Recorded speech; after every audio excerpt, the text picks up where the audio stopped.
Hace 40 años, un grupo de investigadores comenzó a excavar en el Valle del Jalón, en Aragón, una ciudad romana de casi unos 2000 años de antigüedad. El lugar parecía haber sido abandonado. Pero ¿cómo era posible que los habitantes de aquella ciudad, tan importante que incluso acuñaba su propia moneda, la hubieran abandonado? ¿Qué sucedió realmente? Esta es su historia. Bilbilis, 40 años de investigaciones.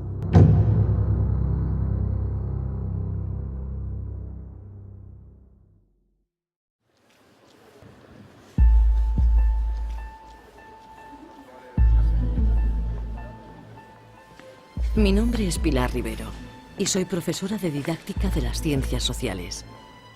Mi trabajo es enseñar a interpretar a otros las huellas del pasado en el entorno. Por eso, siempre me llamó la atención el caso de Bilbilis. Las ciudades romanas de Aragón, Caesar Augusta, Osca, mantuvieron su población y tras el período romano fueron visigodas, andalusíes, aragonesas. Pero Bilbilis fue abandonada a pesar de que era una de las ciudades romanas más importantes, ya que estaba situada estratégicamente en el Valle del Jalón, controlando la frontera de Celtiberia y la ruta hacia Mérida. Bilbilis acuñaba su propia moneda, incluso en época romana.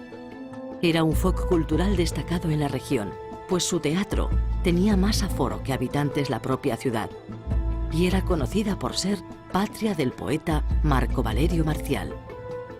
Pero, ¿por qué una ciudad poblada durante siglos y de esta relevancia es abandonada y relegada a ser cantera durante más de 1000 años? ¿Pueden las excavaciones arqueológicas darnos alguna pista? De mano de expertos historiadores, arqueólogos, ingenieros y a través de las huellas de la propia ciudad, me propongo encontrar respuestas a todos los misterios de Bilbilis. Aunque existe una numerosa bibliografía sobre este yacimiento, decidí buscar a la persona que mejor conoce la ciudad, Manuel Martín Bueno, catedrático de Arqueología de la Universidad de Zaragoza y director de las excavaciones de Bilbilis desde su inicio, hace unos 40 años. Toda una vida ligada a este yacimiento arqueológico fascinante. Una ciudad romana de más de 30 hectáreas, nunca destruida ni por la naturaleza ni por los enemigos, pero abandonada y nunca más habitada. Se ha escrito mucho sobre Bilbilis. ¿Tan importante es? ¿Tan relevante es? Es importante por el número de publicaciones, por el número de citas, por el número de investigadores que la hemos tratado. Un yacimiento que se convierte en referente necesariamente está muy presente. Uno le da al buscador a cualquiera de ellos y pone Bilbilis y empiezan a caer en cascada infinidad de noticias, de artículos, de documentos. Y porque efectivamente llevamos 40 años a nuestras espaldas de investigación que han permitido casi escudriñar hasta lo último en lo que significa el urbanismo romano, el papel de una ciudad romana provincial, cómo es esa sociedad, cómo viven, cómo se mantienen y sobre todo lo que tiene es una dificultad para extraer la información, una dureza, es un yacimiento terriblemente duro y terriblemente difícil de interpretar, que yo creo que eso constituye un atractivo fantástico, es un reto, ¿no? Y los retos hay que superarlos o apartarte, porque si no te aplasta. ¿Y hace 40 años se conocía la ciudad pero no se había excavado? Bilbilis siempre se supo, es de esas ciudades que nunca se pierde la noción de su existencia, pero hasta comienzo del siglo XX no hay las primeras excavaciones, que duraron 15 días, a final de los 60 la Universidad de Zaragoza, por mi mano, entra a investigar en Bilbilis, me quedo yo prendado del yacimiento, de sus dificultades, es un reto que hay que superar. A mí me siguen muchos más, muchos alumnos y discípulos jóvenes, y aquí estamos, 40 años después, y todavía en la brecha. Excavar Bilbilis. 3 nombres para una misma ciudad. El nombre original, Bilbilis, la denominación Bilbilis itálica, y el nombre de municipio Augusta Bilbilis, que adquirió al otorgarle el emperador Augusto, en el siglo I después de Cristo, el derecho de ciudadanía romana. Pero para una ciudad hispana del siglo I, ¿Ser municipio romano qué significaba? ¿Era algo especialmente importante? Para saberlo con exactitud, me encontré con Guillermo Fatas, catedrático de Historia Antigua de la Universidad de Zaragoza, especializado precisamente en mundo romano. ¿Municipio es una ciudad romana con alguna característica propia? Sí, bueno, municipio es una ciudad romana, pero es que eso es ser mucho. En España en esa época, en la península ibérica, claro, quiero decir, habría a lo mejor 30 y tantas así, incluidas las grandes, Tarragona, Mérida, que se va a fundar, porque en ese momento Zaragoza, que no se había fundado todavía como ciudad romana. Y lo que significa ser romano y vivir en un municipio romano es que perteneces al grupo que domina el imperio. Y claro, Bílbilis pertenece en el actual Aragón, en esa época son Tarazona, Huesca, Bílbilis y Zaragoza cuando se funde, no hay más, ¿no? De modo que sí es pertenecer a un nivel de presencia en los dominadores del mundo mediterráneo en sentido laxo que tiene muy poca gente. Una situación excepcional en el conjunto del imperio, ¿no? En esa época, luego habrá más, pero en esa época es muy interesante.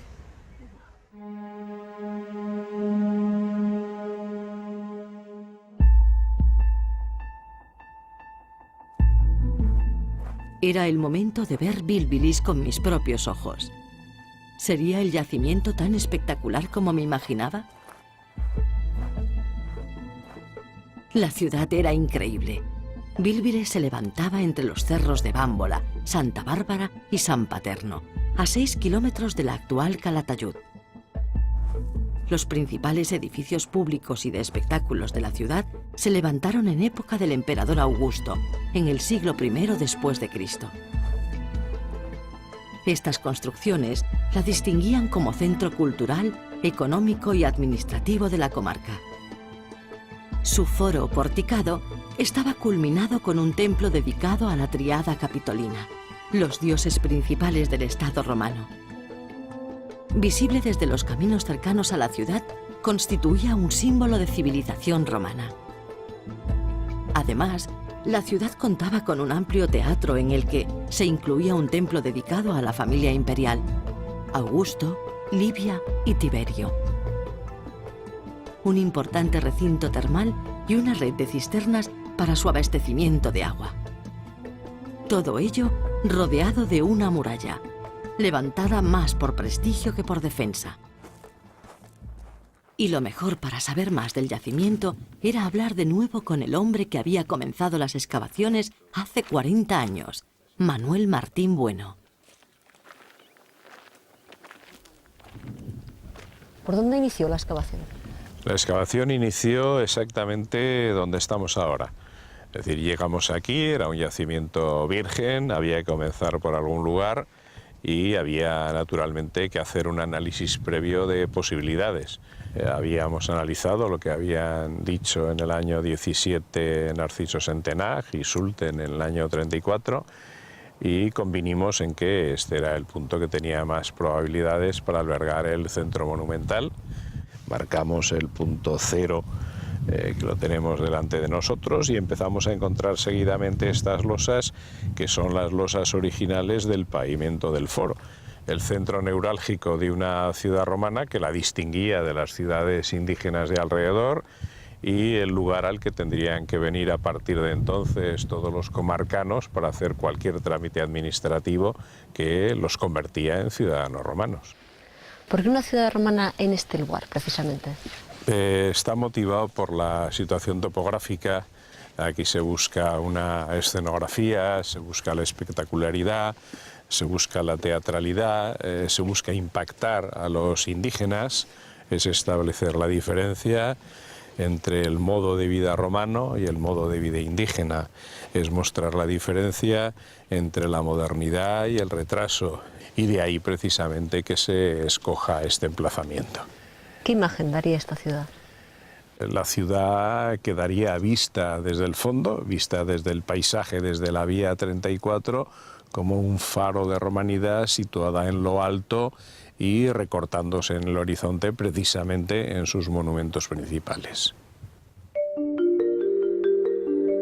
Tal vez, una vez completado el proceso de romanización del territorio, con el paso de los siglos, ese faro de romanidad no era necesario y los habitantes fueron abandonando la ciudad para ir a vivir a zonas más cercanas al río, no dependientes del agua de lluvia recogida en las cisternas.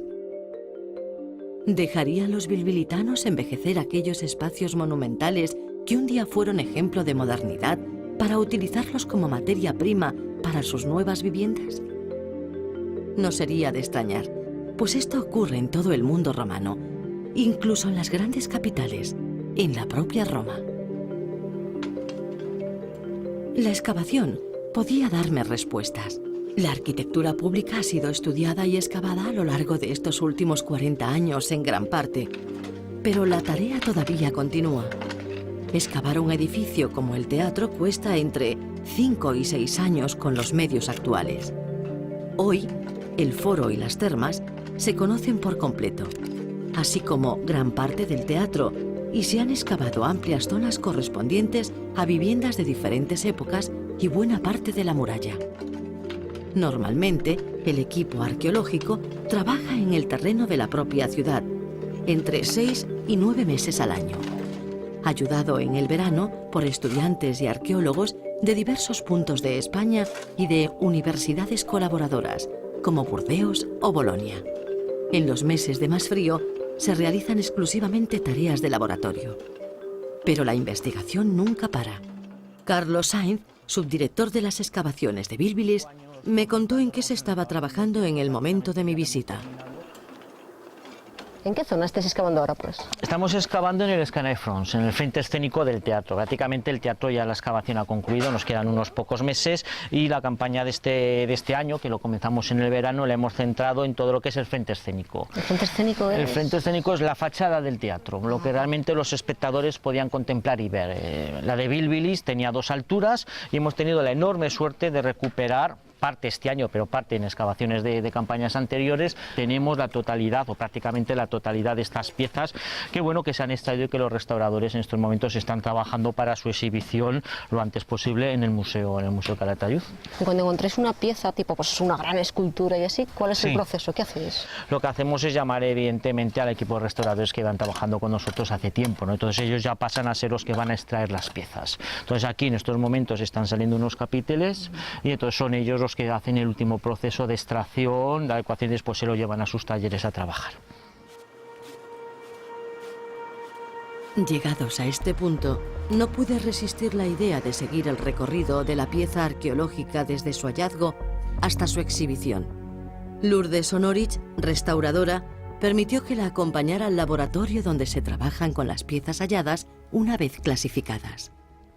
Aquí es donde traéis las piezas después de la excavación. Sí, una vez que se bajan del yacimiento, vienen aquí y ya aplicamos el tratamiento que cada pieza necesita. Hay un montón de piezas muy pequeñas. ¿Esto es el trabajo de una campaña arqueológica de un año? No, exactamente, estas son las piezas que pertenecen a una habitación de una casa de... Solo una habitación de Una una casa. habitación. ¿Cuántas piezas podéis sacar entonces en un año? Muchísimas. Y es un material delicado por lo que veo. ¿Es normal que en una ciudad salgan pinturas como esta, de esta calidad? No, yo creo que el caso de Bílbilis es un caso especial, ¿no?, en el que la pintura no salga con tan buen estado de conservación. Quizás se deba a que fue una ciudad abandonada, o a las condiciones en las que se han mantenido enterradas estas piezas, o al tipo de terreno que nos llega en tan buen estado. Es como Pompeya. Bueno, sí, podríamos, una ciudad más pequeña, pero sí que nos permite encontrar piezas de esta calidad. Impresionante. Al abandonar Bílbilis, y a pesar de que sus antiguas construcciones sirvieran como fuente de material durante siglos, quedaron olvidadas entre las ruinas espectaculares pinturas murales que nos hablan del esplendor que alcanzó la ciudad. Hoy, gracias al trabajo de arqueólogos y restauradores, han podido ser hallados y recuperados. Esto ha convertido a Bílbilis en uno de los centros de referencia mundiales para el estudio de la pintura romana. Lara Íñiguez, investigadora del grupo URBS, que realiza su tesis doctoral sobre este asunto, me recibió en el Museo de Calatayud para enseñarme las hermosas pinturas murales. Resulta impresionante ver este dormitorio con estos colores tan vivos. ¿Era frecuente en el Imperio Romano decorar así? Bueno, los romanos solían decorar con estos colores, pero evidentemente estamos en una habitación de una casa donde los dueños tenían alto poder adquisitivo. Pero no es una moda bilbilitana. En todo el imperio, en Siria, en Italia, se podía encontrar este tipo de color tan vivo. Sí, bueno, donde encontramos mayor parte de pintura conservada es en Pompeya, y de hecho es gracias a ese yacimiento como datamos el resto de las pinturas del imperio. Y en Bilbilis tenemos la suerte de tener representados los 4 estilos pompeyanos. ¿Quiénes harían las pinturas? ¿Los esclavos de la casa? ¿Gente especializada? Pues como hoy en día habría gente especializada. De hecho, en Bilbilis tenemos trabajando un taller itálico. Itálico es que vienen de Italia. De la propia Italia, sí. A trabajar aquí. A trabajar aquí. En Bilbilis y en los yacimientos de alrededor. Y es un trabajo muy especializado que requiere mucho conocimiento de la técnica, o tampoco es para tanto. Evidentemente tenían que tener mucho conocimiento tanto de los colores como de la técnica pictórica, del estilo que imperaba en el momento, del comportamiento de la cal. Eran muchos factores a tener en cuenta. ¿Y consigue durar bien? Sí, de hecho nos llega hasta nuestros días. El fresco es una de las técnicas pictóricas que mejor se conservan porque los colores están incrustados en la pared. ¿Es muy laborioso?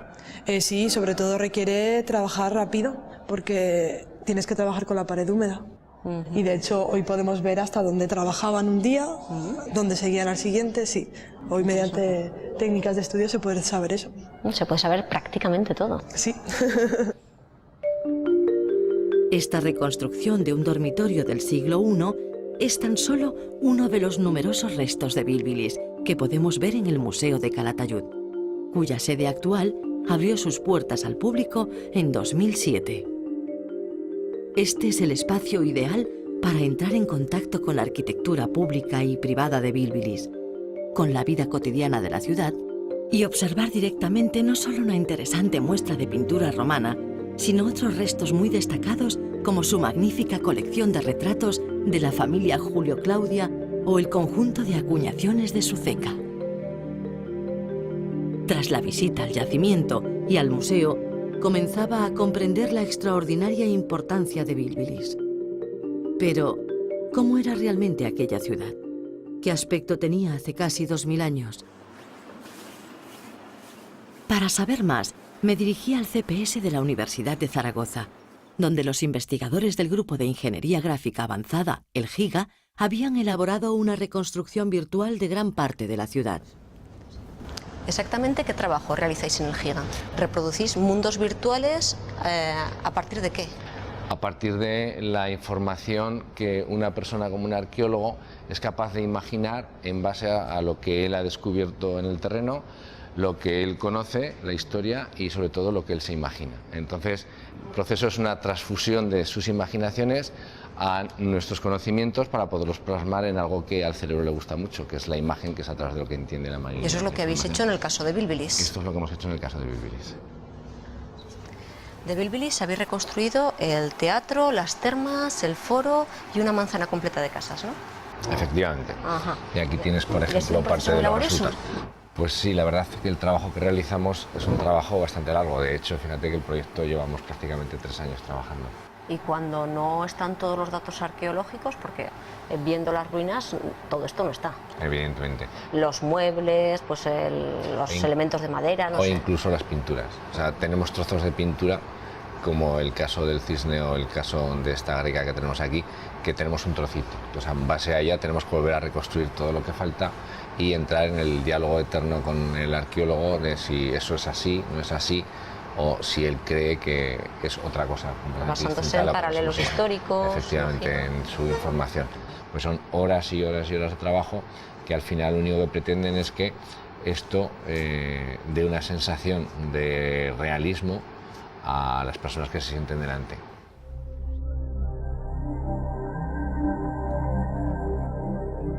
Gracias a la reconstrucción virtual de Bilbilis, podemos apreciar diversos edificios en todo su esplendor y hacernos una idea mucho más aproximada de lo que significó Bilbilis y de su importancia.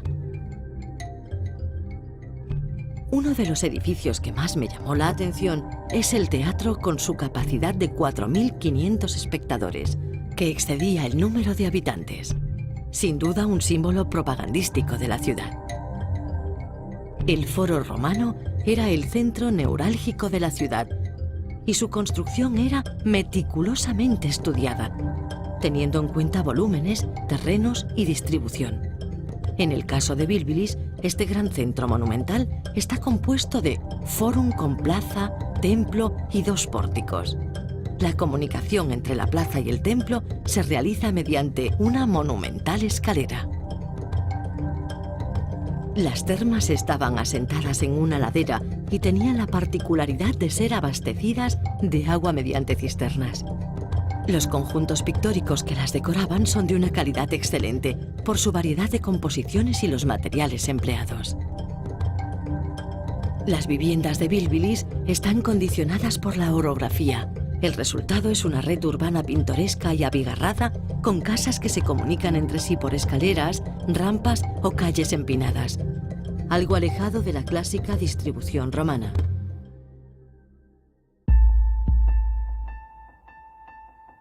Bilbilis, una magnífica ciudad que en el siglo I de nuestra era fue foco de romanidad en su entorno. Fue apagándose paulatinamente hasta ser abandonada en el siglo III. Las razones siguen siendo un misterio. Tal vez se tratara de una ciudad con excesivas pretensiones. Tal vez fuera que la escasez de agua hiciera insuficiente su red de cisternas. Además, con el paso del tiempo, su carácter romano, que tan especial la hacía en el siglo I, ya no constituía una excepción, por lo que ya no resultaría mucho más atractiva que otros asentamientos del entorno. Pero hoy en día, tras 40 años de excavaciones, nadie duda ni de la importancia de la ciudad romana de Bilbilis, ni de su relevancia científica como yacimiento arqueológico. Sus restos pictóricos, sus acuñaciones propias y su destacada colección de escultura pública vinculada a la familia Julio-Claudia, cuyo primer emperador, Augusto, le concedió el derecho romano, la convierten en un enclave destacado internacionalmente. En el momento final del rodaje de este documental, se produjo un hallazgo escultórico extraordinario. Un retrato del emperador Augusto como sumo pontífice, un retrato oficial del cual solo se han encontrado 4 ejemplares en toda la península ibérica. El director de las excavaciones accedió a mostrármelo antes de su exposición en el Museo de Calatayud. Esta es la zona de últimos hallazgos, una princesa Julio-Claudia, y aquí la que seguramente es la pieza estrella del yacimiento de Bilbilis, una cabeza de Augusto Capite Velato, hallada en el teatro a los 40 años de comenzar las excavaciones, lo que indica que la arqueología siempre da sorpresas y que la vida continúa.